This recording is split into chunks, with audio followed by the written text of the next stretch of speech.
নমস্কার, খবরের চৌরাস্তা চ্যানেলে আপনাদের স্বাগত জানাই। আজ আপনাদের জন্য এমন একটা খবর আমি হাজির করছি যেটা আমাদের গোটা অর্থনৈতিক ব্যবস্থার পক্ষে, আমাদের সমাজের পক্ষে অত্যন্ত আশঙ্কার ব্যাপার এবং একটা অশুভ ইঙ্গিতের ব্যাপার। আপনারা ছোটখাটো কানাঘুষি শুনে থাকেন হয়তো যে আমাদের যে কর্পোরেট সেক্টরগুলো আছে, সেই বৃহৎ কর্পোরেট যাদের বলা হয়, বড় কর্পোরেট, লার্জ কর্পোরেটস, সেই কর্পোরেট কোম্পানিগুলো প্রতিনিয়ত তাদের আয় বাড়ানোর লক্ষ্যে কর্মী সংকোচন করে চলেছে। এবং কর্মী সংকোচনের দুটো পদ্ধতি আছে, একটা হচ্ছে ছাঁটাই আর একটা হচ্ছে নিউ হায়ারিং বা নতুন নিয়োগ, সেটা কমিয়ে দেওয়া। সম্প্রতি একটি তথ্য আমাদের কাছে এসেছে। এই তথ্যটা মূলত দেশের বড় যে কর্পোরেট সংস্থাগুলি আছে তাদের শীর্ষ 11টি সংস্থার মধ্যে 9টিতেই নতুন নিয়োগ উল্লেখযোগ্যভাবে কমেছে। এই কোম্পানিগুলোর মধ্যে আছে রিলায়েন্স, আদানি, টাটা, এইচডিএফসি ব্যাংকের মতো কোম্পানি, কোটাক মাহিন্দ্রা, এয়ারটেল এবং এসহ এদের ছাড়াও আরো কিছু কোম্পানি এদের সঙ্গে আছে যারা প্রতিনিয়ত এই কর্মী সংকোচন এর কাজ চালিয়ে চলেছে।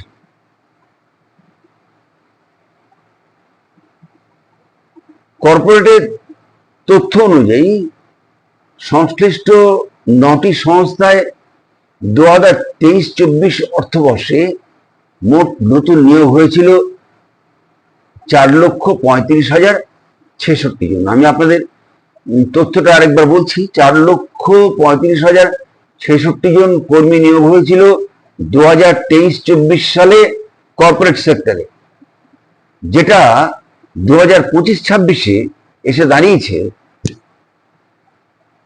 3,15,768। অর্থাৎ 2 বছরের মধ্যে 1,20,000 নিয়োগ কমে গেছে। এবারে ভাবার বিষয় এটাই যে আমরা যেটা আমাদের এই মুহূর্তে কর্মসংস্থানের একটা বড় সোর্স বা একটা বড় উৎস, সেটা খুব বড় রকম ভাবে ঘা খেয়ে গেছে। সবচেয়ে বড় পতন দেখা গেছে রিলায়েন্স ইন্ডাস্ট্রি। 2023-24 সালে যেখানে প্রায় 1,70,000 নতুন কর্মী নিয়োগ করা হয়েছিল, 2025-26 তা নেমে এসেছে 1 লক্ষে। অর্থাৎ 70,000 কর্মী নিয়োগ হয়নি। বুঝতেই পারছেন যে কি পরিমাণ কর্মীদের নিয়োগ থেকে বঞ্চিত রাখা হয়েছে।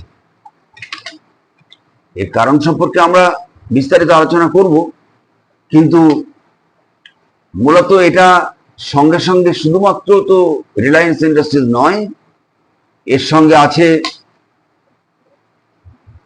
এইচডিএফসি ব্যাংক, যারা নতুন নিয়োগ করেছিল 89,115 2023-24, তারা 2025-26 এই নিয়োগের পরিমাণ কমিয়ে দাঁড় করিয়েছে 45,902। অর্থাৎ প্রায় 90,000 থেকে প্রায় 45,000, বলতেই পারেন আপনারা যে পরিমাণটা অর্ধেকে দাঁড়িয়ে গেছে।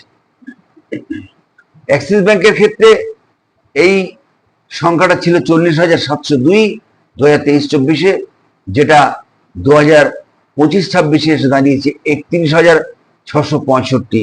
সেখানেও প্রায় 1010 মতো সংখ্যাটা কমে গেছে। কোটাক মাহিন্দ্রা ব্যাংক, যাদের সংখ্যাটা ছিল 46,711, 711, সেখান থেকে দাঁড়িয়েছে 28,846।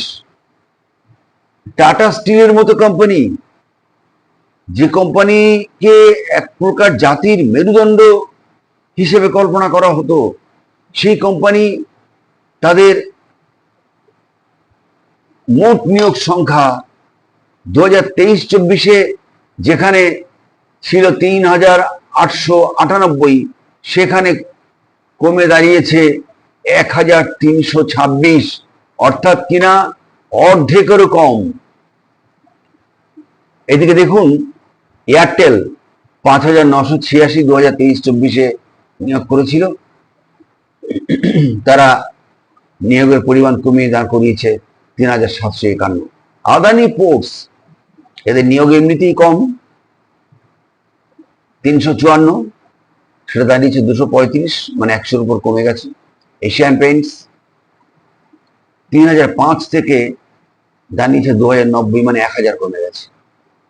টেক মাহিন্দ্রা, খুব বড় কোম্পানি, নিঃসন্দেহে আইটি জগতে অন্যতম একটি মাথা, সেই কোম্পানি 75,986 সংখ্যক কর্মী নিয়োগ করেছিল 2023-24, 2025-26 সেটা দাঁড়িয়েছে 75,040, অর্থাৎ এদের সংখ্যাটা তেমন একটা না কমলেও প্রায় 1,000 খানেক কমে গেছে। সেটাও কিন্তু সমাজের পক্ষে একটা অশনি সংকেত।